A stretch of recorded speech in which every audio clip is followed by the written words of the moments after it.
अस्सलामुअलैकुम जी, मेरी प्यारी प्यारी बहनों, सहेलियों, सखियों, सब कैसी हैं। उम्मीद है कि सब ठीक ठाक होंगे। अल्लाह पाक आप सबको हंसता वसदा नाश्ता पजदा रखे, इलाही आमीन। तो जी सर्दियाँ आ गई हैं, सर्दियों की सौगातें भी घरों में आनी शुरू हो गई हैं। इधर उधर से रोज़ कहीं ना कहीं से खुशबू आ रही होती है, कभी गुड़ वाले चावलों की, कभी साग की, कभी कड़ी की। और मैं भी आज कड़ी बना रही थी क्योंकि मेरे हस्बैंड को वैसे ही बहुत पसंद है, तकरीबन सबको ही घर में पसंद है। और ख़ास तौर पे जो वो सेशन चलता है ना पहले पकौड़ों वाला, वो भी बड़ा मज़े का लगता है। तो इस वजह से कढ़ी बन रही थी। यहाँ पे मैंने दही ले ली थी, उसमें मैं डायरेक्ट ही इसमें डाल देती हूँ पतीले में। मैं अलहदा से ब्लेंडर गंदा नहीं करती है, ज़ाहिर है बर्तन खुद ही धोने होते हैं, सर्दी भी इतनी होती है। तो मैं इसी में हैंड बीटर जो होता है अंडे बीट करने वाला, वही ले लेती हूँ।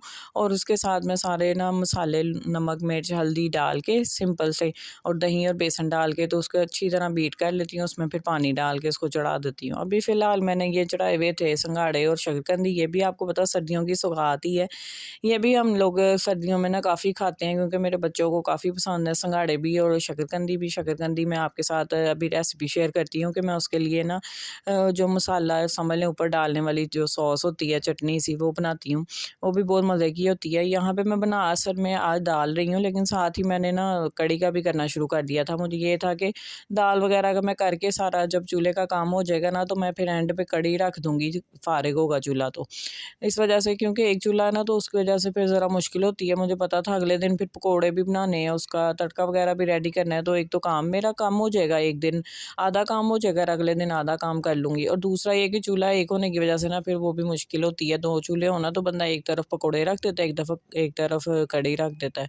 बस यहाँ पे मैं बना रही थी मूँगी मसरों की दाल। वो तो सबको पता ही है, रेसिपी तकरीबन सेम ही होती है। मेरा बस ये है कि मैं इसमें ज़्यादा मसाले वो वाले नहीं डालती, टमाटर, अदरक, लहसुन वगैरह।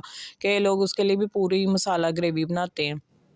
ख़ैर वो मैंने चढ़ा दी थी सिर्फ़ लहसुन का तड़का लगा के। और यहाँ पे मैं बना रही थी चाट के लिए, जो मैंने बनानी थी ना शकरकंदी, उसके लिए मैं बना रही थी। ये मैंने बस क्या करना है, इमली डालनी है थोड़ी-सी, उसमें पानी और चीनी डाल के। पानी बस इतना कि डालना है कि बस ये भीग जाए और चीनी मेल्ट होनी शुरू हो जाए। इसको मैंने मिक्स करके साइड पे कर दिया है, क्योंकि ये जितनी देर पड़ी रहेगी उतना जल्दी इसका शीरा सा बन जाएगा चीनी का।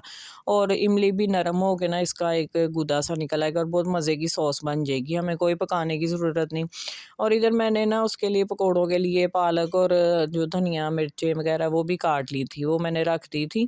और मैं यहाँ पे आ गई थी किचन में दोबारा से, क्योंकि जो कटिंग वगैरह का काम होता है वो मैं ज़्यादातर कमरे में ही जाके करती हूँ। मुझे बड़ा मुश्किल लगता है यहाँ पे खड़े होके काम करना। मैं आराम से बैठ के तो वहाँ पे कर लेती हूँ। फिर उसके बाद मैंने बीच वाले चूल्हे में थोड़ी-सी दाल को रख दिया था ताकि ये थोड़ी-सी सेट हो जाए, और मैंने साथ ही रोटियाँ पकानी शुरू कर दी थी। आजकल ये है कि सर्दियाँ हैं, रोटियाँ पकाना बड़ा मज़ा आ रहा होता है। वैसे तो मुझे पसंद है रोटियाँ पकाना, लेकिन ये जो अलहदा से टाइम देना पड़ता है खड़े होना पड़ता है, मुझे वो काम बड़ा मुश्किल लगता है, जिसके लिए मुकम्मल टाइम देना पड़ता है। वरना मुझे ये होता है मल्टीटास्किंग मेरी चलती रहे, मैं बस एक टाइम में कितने सारे काम कर लूँ। रोटियों का ये होता है कि उसके लिए ख़ास फिर रोटियों के लिए ही बंदे ने खड़े होना होता है, साथ कोई और काम नहीं हो सकता बंदे का। और आपको पता है मैं रोटियाँ भी उल्टे तवे पे बनाती हूँ, तो यहाँ पे मेरी बस रोटियाँ रेडी हो रही थी। और ये बड़ा सैटिस्फाइंग लगता है इस तरह रोटी सेकना और रखते जाना, बड़ा मज़े का लग रहा होता है। मैं भी जब किसी का व्लॉग देखती हूँ तो एक ये रोटियाँ पकाने वाला काम और दूसरा जो बर्तन धोने वाला काम होता है वो बड़ा सैटिस्फाइंग लग रहा होता है देखने में। और छोटा सा जो पेड़ा बचा था उसकी तो फिर आपको पता है छोटी रोटी बनती है, और फिर बच्चे बड़े खुश होते हैं कि मम्मा ने हमारे लिए छोटी रोटी बनाई है। उन बेचारों को पता नहीं होता मम्मा का बस मजबूरी थी छोटी रोटी बनाना, क्योंकि आटा इतना बचा था। लेकिन बच्चे बड़े खुश हो जाते हैं। खैर यहाँ पे मैंने साथ ही फिर हल्की-फुल्की सफाई कर ली थी, जो आटा गिरा था, वरना वैसे सफाई नॉर्मल तो मैंने की हुई थी। और जो इस तरह मैं आटे का काम करती हूँ फिर वो फैल जाता है, वो फिर मैं ऐसे हल्का-फुल्का उसी वक़्त साफ़ कर देती हूँ। डीप क्लीनिंग वगैरह तो फिर जब फ़ारिग हूँ बिल्कुल तब करती हूँ। दाल को मैं चेक कर रही थी, ये तकरीबन रेडी हो गई थी। इसमें बस गरम मसाला भी डाल दिया था और धनिया भी डाल दिया था, ये रेडी हो गई थी। आप लोग बताएँ आपके घरों में क्या-क्या सौगातें बनती हैं? हमारे घर में तो ये है कि मैं खुद ही कुछ ना कुछ ट्राई करने की सेंस में बना लूँ तो बना लूँ, वरना कोई बड़ा इस तरह का सास अम्मी या अम्मी वगैरह तो है नहीं है कि कोई ट्रेडिशनल बड़ी चीज़ें बने। कई लोगों के घरों में पंजीरियाँ, पिन्नियाँ और इस तरह की चीज़ें लड्डू वगैरह वो काफ़ी बनते हैं। दिल मेरा भी करता है, लेकिन इंशाल्लाह मैं ट्राई करूँगी थोड़ा बहुत बनाने की, लेकिन ये है कि खाने के शौकीन नहीं है ना हम लोग इस तरह की चीज़ें, तो इस वजह से बनती भी फिर बहुत कम ही है। अब मेरा माइंड है कि मैं ना गुड़ की वो जो होती है ना पीनट मीठी या चिक्की वगैरह वो भी बनाऊँ, और गुड़ वाले जो चावल है ना वो भी बनाऊँगी। और ये सौगातें बड़ी मज़े की लगती हैं सर्दियों में। यहाँ पे देखें जी, कढ़ी को भी मैंने रख दिया है और ये अगला दिन आ गया है, इसको मैंने ना रख दिया हुआ था सुबह से ही। ये कढ़ी चढ़ रही थी, यहाँ पे चढ़ी हुई थी, और दूसरी तरफ मैंने ना यखनी रखी थी सूप के लिए। बच्चों के लिए मैं अक्सर ऐसे ना सूप के लिए यखनी रख देती हूँ, फिर फ्रिज में रख लेती हूँ, फिर जब उन्होंने सूप पीना होता है बस 5 मिनट में ना उसमें कॉर्नफ्लोर, अंडा और सारी सॉसेज डाल के तो बस हो जाता है। यहाँ पे बर्तन-शर्तन भी मेरे साथ ही धुल गए थे, और यहाँ मैं आ गई थी अब शकरकंदी बनाने के लिए बच्चों के लिए। और बच्चों के लिए मैंने एक साइड पे बना ली थी और एक तरफ ये डैडी के लिए मैं बना रही थी। डैडी वैसे ना खट्टी वगैरह चीज़ें कम ही खाते हैं, लेकिन ये वाली जो इमली वाली है ना, ये मीठी होती है ना, साथ खट्टी मीठी होती है, तो वो ये खा लेते हैं शौक से। तो बस यहाँ पे मैं दोनों प्लेटों में शकरकंदी रेडी कर रही हूँ। अब इस जो है ना सॉस, इसको निकाल के आप चाहें तो ज़्यादा भी बना सकते हैं। मुझे यही था कि फिर बाद में ऐसे ज़ाया ना हो, इसलिए मैंने थोड़ी बनाई थी। ज़्यादा बना लेंगे ना, थोड़ा पानी और डाल लेंगे तो वो थोड़ी पतली भी बन जाएगी और ईज़ी भी रहेगा डालने के लिए। ये मैंने साथ चाट मसाला डाल लिया है। कई दफ़ा मैं ना नमक, काली मिर्च और ना वो डाल लेती होती हूँ भुना पिसा ज़ीरा, वो भी बहुत मज़े का लगता है। और ये चाट मसाला जब करारा खाने को दिल करे तो चाट मसाला डाल लेती हूँ। ये बहुत मज़ेदार बनती है, आप ट्राई करिएगा, और बहुत ही सिंपल है, सिर्फ़ चीनी डाल के इमली में रख देनी है और बाद में चाट मसाला डाल लेना है। यहाँ पे मेरा ना अगले दिन सुबह पार्सल भी आ गया था। ये मैंने ना मॉइस्चराइज़र मंगवाया था और मैं काफ़ी देर से यही वाला यूज़ कर रही हूँ। काफ़ी अच्छा है, ये मुझे सूट भी किया हुआ है और लाइट वेट बहुत है। सबसे अच्छी बात है, ये देखें ऑयल फ्री है, बिल्कुल भी फ़ील नहीं होता कि हाथों पे या मुँह पे कुछ लगाया है। आप इसमें ये है कि एसपीएफ भी है, तो वो थोड़ा-सा सैटिस्फैक्शन भी हो जाती है कि हम लोगों ने सनब्लॉक भी थोड़ा बहुत लगाया हुआ है। हालाँकि ये एसपीएफ 20 है सिर्फ़, लेकिन चलें कोई बात नहीं। जो लोग मेरी तरह ज़्यादा चीज़ें नहीं ना लगाते, जिनको बहुत ही आलकस होता है इन चीज़ों का, तो वो फिर ये है कि इस तरह की चीज़ ले सकते हैं जिसमें बस एक ही चीज़ में 2-3 चीज़ें आपको मिल जाती हैं। ये क्रीम भी है आपकी, समझ लें डे क्रीम भी है, नाइट क्रीम भी है, मॉइस्चराइज़र भी है। और ये मैंने नाश्ते में बनाया था अपना मिक्स वेजिटेबल वाला पराठा, वो मैंने खाया। उसके बाद मैं किचन में आ गई थी, फिर मैंने पकोड़ों की तैयारी शुरू कर दी थी। पकोड़ों के लिए वही बेसन में सारे स्पाइसेस डाल के नमक, लाल मिर्च, हल्दी, ज़ीरा, सूखा धनिया, भुना पिसा ज़ीरा और थोड़ा-सा अनारदाना भी मैं डालूँगी। ये मैंने भुना पिसा ज़ीरा डाल दिया, थोड़ी-सी काली मिर्च, थोड़ी-सी अजवाइन डाल के, तो बस इनको मैं ना मिक्स कर लूँगी। ये 1 चुटकी बिल्कुल मीठा सोडा मैंने यहाँ पे डाला है, उससे ना पकोड़े बड़े क्रिस्पी और मज़े के बनते हैं, बिल्कुल हार्ड वो चीरे से नहीं होते, सॉफ्ट होते हैं। कढ़ाई को भी मैंने रख दिया हुआ था गरम होने के लिए, क्योंकि ये मैंने ना धो के इस पे थोड़ा-सा ऑयल लगा के रखा था, वरना ये लोहे की कढ़ाई है ना, इसमें ज़ंग लग जाता। क्योंकि ज़्यादा यूज़ नहीं होती, तो वो ना पड़े-पड़े इसमें ज़ंग सा लग जाता। तो इसको मैंने लोहे की जाली से अच्छी तरह साफ़ करके, तो इसको ना फिर थोड़ा-सा ऑयल लगा के अच्छी तरह सारी तरफ तो फैला दिया था। यहाँ पे जो कल मैंने पालक और धनिया काटा था, वो भी मुझे बहुत अब तसल्ली थी, कोई काम नहीं था इतना ज़्यादा करने वाला। यहाँ पे प्याज भी मैंने मंगवा लिए थे, असल में प्याज आने वाले थे। प्याज मैंने निकाल लिए थे तड़के के लिए भी और साथ में पकौड़ों के लिए भी। ये मैं अब काट लूँगी और बाकी सारी मेरी चीज़ें तकरीबन रेडी हैं। ये मैं पकौड़ों वाले प्याज इसमें डाल दूँगी जो मैंने चॉप किए थे, और जो स्लाइस किए हुए हैं तड़के के लिए वो अलहदा से रख लूँगी। बस यहाँ पे मैं हरी मिर्चें, धनिया और पालक डाल के तो बेसन को रेडी कर लूँगी और सारे मैं इसके ना पकौड़े निकाल लूँगी। यहाँ पे मैंने साथ में ना थोड़ा-सा अनारदाना भी डालना है। अनारदाना भी मैंने धो के ना छलनी में रखा हुआ था, वो भी मैं डाल के तो फिर पकोड़े बना लूँगी। यहाँ पे ऑयल गर्म होने के लिए रख दिया है। आप लोग बताएँ, कुछ लोग ऐसे पकोड़े बनाते हैं वो जो सिर्फ़ सब्ज़ियाँ ही सब्ज़ियाँ होती हैं ना, और उसमें थोड़ा-सा बेसन डाल के, वो मज़े के लगते हैं। लेकिन मुझे ना लगता है कि जो कढ़ी वाले पकोड़े होते हैं ना, उसमें इतनी ज़्यादा सब्ज़ियों की ज़रूरत नहीं होती। मैं जो ना वैसी सब्ज़ियाँ पसंद करती हूँ पकोड़ों में। लेकिन जब नॉर्मली खाने हो ना पकोड़े, तो वो फिर आलू वग़ैरह और इस तरह की चीज़ें मज़ा आता है। लेकिन जब कढ़ी के लिए बनाने हो ना, मैं फिर ये वाले बनाती हूँ जिसमें सब्ज़ियाँ नॉर्मल सी होती हैं, आलू वग़ैरह तो बिल्कुल नहीं मैं डालती इसमें। सिर्फ़ ये होता है कि पालक डालती हूँ और हरी मिर्च वग़ैरह बस, धनिया थोड़ा-सा हो तो डाल लिया, वरना धनिया भी इतना ज़रूरी नहीं है, प्याज़ और पालक वाले। और वो भी मुनासिब सी क्वांटिटी में, क्योंकि इसमें बहुत क्रिस्पी पकोड़े तो ज़ाहिर है चाहिए नहीं होती, नरम ही होने होते हैं। लेकिन अंदर अगर बहुत ज़्यादा सब्ज़ियाँ हो ना, तो फिर कढ़ी में जाके वो नरम होते हैं और सब्ज़ियाँ ही सब्ज़ियाँ होती हैं, वो कढ़ी नहीं लग रही होती, वो वेजिटेबल कढ़ी लग रही होती है। ख़ैर सबके घरों का अपना-अपना होता है टेस्ट, और सब एक तरह की चीज़ पसंद नहीं करते। मैं अपना बता रही हूँ कि मेरा ये मुझे इस तरह फ़ील होता है। यहाँ पे मैंने एक बैच डाल दिया था, वो मैं कर रही हूँ और साथ में ना तड़के की तैयारी कर रही थी। तड़के में मैं ना प्याज को ब्राउन करती हूँ, साथ में गोल साबुत लाल मिर्चें डालती हूँ, थोड़ा-सा ज़ीरा डालती हूँ। ज़ीरा मेरा ख़त्म हुआ था तो मैं यहाँ गरम मसाले में से ज़ीरा निकाल रही थी और साथ में जो मेन चीज़ है ना जिसकी मुझे हर दफ़ा कढ़ी में यूज़ करने की बड़ी एक्साइटमेंट होती है, वो है कड़ी पत्ता। उसकी एक्साइटमेंट की वजह ये है कि वो मैंने घर में ना पौधा लगाया हुआ है, तो मैंने उससे उतारना होता है। ये देखें, ये मैं आ गई थी सेंध में, यहाँ पे मैंने कड़ी पत्ते में से एक डंडी जो है ना वो उतार ली थी। अब इसको मैं अच्छी तरह वॉश कर लूँगी, क्योंकि बहुत ज़्यादा मिट्टी है आजकल, तो पौधों को पानी देने की भी ज़रूरत नहीं जल्दी पड़ती, तो वो मिट्टी बहुत ज़्यादा उनके ऊपर ना जमी होती है।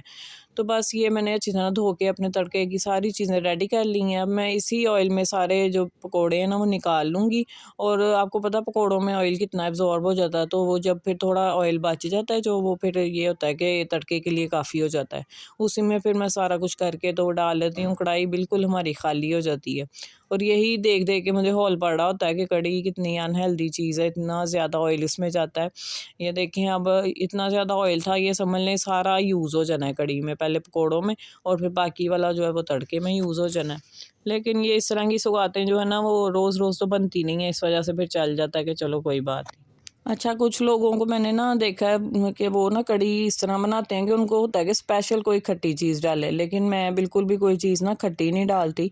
मेरे घर वालों को पसंद भी नहीं है बहुत खट्टी वाली। ये मैं सिर्फ़ दही जो होती है ना वो 2-3 दिन पुरानी फ्रिज की होती है, वो फिर ये नॉर्मल सी यानी कि खट्टी जितनी क हमें पसंद है ना वो बन जाती है। जो अलहदा से खट्टी डालते हैं ना ऊपर से चीज़ें, कई लोग बाकायदा इमली डालते हैं, लेमन डालते हैं, इस तरह की चीज़ें डालते हैं, तो वो फिर हम लोगों को नहीं पसंद, क्योंकि 1-2 दफ़ा हमसायों की तरफ से कढ़ी आई भी ना खट्टी वाली, तो हमें इतना मज़ा नहीं आया। मेरे हस्बैंड को यही वाली इस तरह की पसंद है, डैडी को भी यही पसंद है, तो फिर इस वजह से मैं तो बिल्कुल ही कुछ नहीं डालती हूँ। ये मेरी अम्मी की रेसिपी है, अम्मी इस तरह ही बनाते थे। हाँ, और कुछ लोग इस तरह भी बनाते हैं कि पूरा वो पहले ना उसका मसाला तैयार करते हैं, टमाटर बाकायदा, हरी मिर्चें वगैरह डाल के, पहले आम हांडी की तरह उसका मसाला रेडी करते हैं और फिर उसके ऊपर नॉर्मल सा कोई तड़का ना ज़ीरे वगैरह का लगा लेते हैं। लेकिन वो भी मैं बिल्कुल नहीं करती, मैं पहले ही सिंपल ही दही में ही बेसन और मसाले डाल के उसको चढ़ा देती हूँ। जब वो तकरीबन पक जाता है काफ़ी, 2 घंटे तो लाज़मी कढ़ी पकती है। उसके बाद फिर वो ये इस तरह ना थोड़ी गाढ़ी भी हो जाती है और उसका टेस्ट भी जो ना अच्छा आ जाता है और बेसन का कच्चापन भी बिल्कुल नहीं आता। बस फिर मैं उसको करके तो बाद में एंड पे जो ऑयल होता है या तड़का होता है बस वही डालती हूँ, पहले मैं बिल्कुल भी नहीं डालती। तो यही मैं सोचती हूँ कि ये हमारी कढ़ी इतनी अनहेल्दी है, तो जो लोग बाद में भी ऑयल डालते हैं और पहले भी मसाले में ऑयल डालते हैं तो उनका तो ज़्यादा ही फिर ऑयल जाता होगा। ख़ैर ये है कि वही बात है कि सबका अपना-अपना टेस्ट होता है और सब अपने-अपने घरों में ना अपने कम्फ़र्ट फूड में ईज़ी रहते हैं और सबको ऐसे लगता है कि हमारे घर का ये जो है ना ये बहुत मज़े का है और दूसरे को लग रहा होता है कि हमारे घर का मज़े का है। तो बस यही है कि सबके अपने-अपने टेस्ट के हिसाब से ना घरों में रेसिपियाँ चलती हैं और यूट्यूब का यही होता है कि यूट्यूब पे यही मज़ा आ रहा होता है कि सब अपनी-अपनी रेसिपी शेयर कर रहे होते हैं और जो लोग दूसरे तरीके से बना रहे होते हैं उनके लिए वो नया तरीका होता है। कई लोगों को होता है कि हाँ, ये वाला अच्छा लग रहा है, हमसे बेहतर है तो हम ये वाला ट्राई कर लेते हैं और कइयों को लगता है कि नहीं हमारे वाला ज़्यादा बेहतर है, हम अपना वाला ही रहते हैं उसी पे। कई लोग तो वैसे इन चीज़ों में ना बड़े स्ट्रिक्ट होते हैं कि जिन चीज़ों का हमारे घर में मज़ा आता है या जिन रेसिपीज़ को हम पसंद करते हैं ना, उसमें बिल्कुल कोई भी चेंजेज़ नहीं करनी। और कई लोग होते हैं एक्सपेरिमेंट पसंद करते हैं, वो कहते हैं हाँ, नई चीज़ें ट्राई करते हैं। बस हमारे घर में मिक्स है, कुछ चीज़ें ऐसी हैं कि वो ये होता है कि वो हमें इतनी ज़्यादा पसंद है उसका टेस्ट वग़ैरह, कि वो हम कहते हैं कि नहीं इसको इसी तरह ही रहने दें, इसमें किसी और की रेसिपी ट्राई करने की ज़रूरत ही नहीं है। और कुछ चीज़ें इस तरह की होती हैं कि वो फ़ील होता है कि हाँ, हमारे ना उस तरह की मज़े की नहीं बनती जिस तरह का हमारा दिल कर रहा होता है या हमें जिस तरह की चीज़ पसंद है। फिर वही होता है बंदा यूट्यूब से या किसी की वीडियो से देख के तरीका तो उसकी मदद से बना लेता है। कई दफ़ा वाक़ई चीज़ में बड़ी बेहतरी आ जाती है या रेसिपी बड़ी मज़ेदार बनने लग जाती है। बहुत कुछ सीखने को भी मिल जाता है किसी की वीडियो देख के। तो बस ये होता है। यहाँ पे थोड़ा-सा जो बैटर है ना वो मैंने बचा लिया था, कई दफ़ा ना वो बड़ा दिल कर रहा होता है बेसन वाला नान खाने को। मैंने कहा चलो थोड़े मैं रख लेती हूँ। वैसे भी ना पकोड़े ज़्यादा हो गए थे, मुझे था कि फिर बाद में ना पड़े-पड़े इतने अच्छे नहीं लगते, फ्रेश-फ्रेश का ही मज़ा आता है। तो इस वज़ह से मैंने थोड़ा-सा बैटर फिर ना निकाल लिया था और वैसे भी अंदर बच्चे जो है ना वो इतना चीको-रोला डाल रहे थे, उनकी आपस में कोई ना कोई लगी होती है और वो फिर छोटी रो-रो के मुझे आवाज़ें देती है और फिर मैं बड़ी डिस्टर्ब होती हूँ खाना बनाते हुए। तो मैंने बस फटाफट ना वाइंड अप करने की और मैंने एंड पे थोड़ा-सा बैटर इस वज़ह से भी रख दिया कि इसको मैं फिर ना कहीं और यूज़ कर लूँगी, बेसन वाला नान मज़े का लगता है, वो बना लूँगी या वैसे पकोड़े बना लूँगी। यहाँ पे तड़का बन रहा था उसी ऑयल में, और मैंने प्याज को हल्का सा गोल्डन करके तो फिर उसमें ये डाली थी। अगर पहले ही डाल दूँगी ना सारा कुछ इकट्ठा, तो प्याज को थोड़ा टाइम लगेगा, उतनी देर में जो कड़ी पत्ता, ज़ीरा और ये लाल मिर्चें ना ये बिल्कुल ही जल जाएंगी। इस वजह से मैंने प्याज को थोड़ा गोल्डन करके तो फिर उसमें लाल मिर्चें डाली थी, और बिल्कुल एंड पे ज़ीरा और कड़ी पत्ता डाला था, क्योंकि जो कड़ी पत्ता है वो तो कड़कड़ाता भी बहुत ही ज़्यादा है, इतना ज़्यादा उड़ता है, बहुत ही मज़े की सही तड़के वाली फीलिंग ना कड़ी पत्ता डाल के आती है, बहुत ज़्यादा उड़ता है वो। उसको फिर मैंने ना डाल दिया था अपनी कढ़ी में। बस ये हमारा तड़का रेडी हो गया, और ये जो हंगाल डालना इसको हम कहते हैं, ये तो लाज़मी होता है ना हर चीज़ में, वरना तो हमें लगता है पता नहीं हमारा कितना ऑयल ज़ाया हो गया। ये हमारी अम्मियाँ भी इस तरह करती थी, हर चीज़ का उन्होंने हंगाल ज़रूर डालना होता था, और आगे से हमें भी वो आदत डाल गई, और वाक़ई इतनी सैटिस्फैक्शन होती है कि हमने कोई चीज़ ज़ाया नहीं की है। कोई भी जग में अगर मैं कोई मसाला ग्राइंड करूँ, वो लाज़मी हंगाल डालना होता है, कोई भी इस तरह बर्तन हो उसमें लाज़मी डालना होता है। आप लोग बताइएगा, आपके घर में भी इस तरह? अच्छा, कई लोग मैंने देखे हैं वो तो अच्छी खासी चीज़ बीच में रहने देते हैं, जैसे अब उंडेल दी है ना, मसाला ग्राइंड किया जग में, तो वो उंडेल के तो बस सीधा करके जग रख देते हैं, वो अच्छा खासा ना नीचे आ जाता है मसाला, तो ना हंगाल डालते हैं ना वो यूज़ करते हैं, तो वो मुझे बड़ी देख के उलझन हो रही होती है। मज़ेदार पकोड़े गरमा-गरम हमारे रेडी हो गए हैं यहाँ पे। अब ये थोड़े से सूखे भी हम रख लेंगे, और कढ़ी ऐसी सुगात है ना कि वो फिर नीचे भी मैंने ना हमसायों की तरफ भेजी थी, तो फिर देख के बड़ा मज़ा आता है। इस तरह की चीज़ कहीं से आए भी तो बड़ा मज़ा आता है, और भेज के भी बड़ा मज़ा आता है। तो बस ये था मेरा आज का व्लॉग, ये मैं हमसायों के लिए निकाल रही हूँ। मिलूँगी नेक्स्ट वीडियो में। आप मुझे बताइएगा कमेंट करके कि आपको मेरा व्लॉग कैसा लगा। और मैं गार्डनिंग के भी बनाती रहती हूँ, लेकिन ये होता है कि अब सर्दियाँ ना, तो गार्डनिंग का इतना काम नहीं होता, तो इस वजह से मैं फिर ज़्यादा ना ये कुकिंग रिलेटेड और किचन के ही सारा काम कर रही हूँ। तो बस ये मेरी कढ़ी रेडी हो गई है, अब मैं इसको ठिकाने पे पहुँचा दूँगी ऊपर नीचे। और पकोड़े जो है हमने एंजॉय कर लिए थे, ये चाट मसाला और दही डाल के। तो बस ये हमारा काम शाम हो गया, निबड़ गया, और उसके बाद फिर मैं रोटियाँ बस अपनी बना लूँगी। जो पहले आपने रोटियाँ देखी थी ना, वो एक दिन पहले की थी, वो जो दाल पकाई थी उसके साथ थी, और आज ये वाली कढ़ी के साथ रोटियाँ बनाई हैं।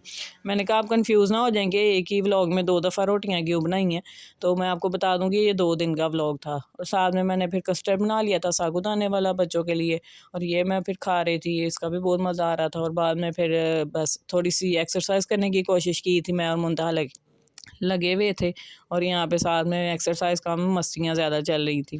तो बस इंशाल्लाह मिलूँगी नेक्स्ट वीडियो में, तब तक के लिए अपना ख़्याल रखें, मेरे चैनल को सब्सक्राइब कर लें, वीडियो को लाइक कर लें, और मेरा इस तरह ही साथ देते रहें। इंशाल्लाह मिलूँगी नेक्स्ट वीडियो में। अल्लाह हाफ़िज़।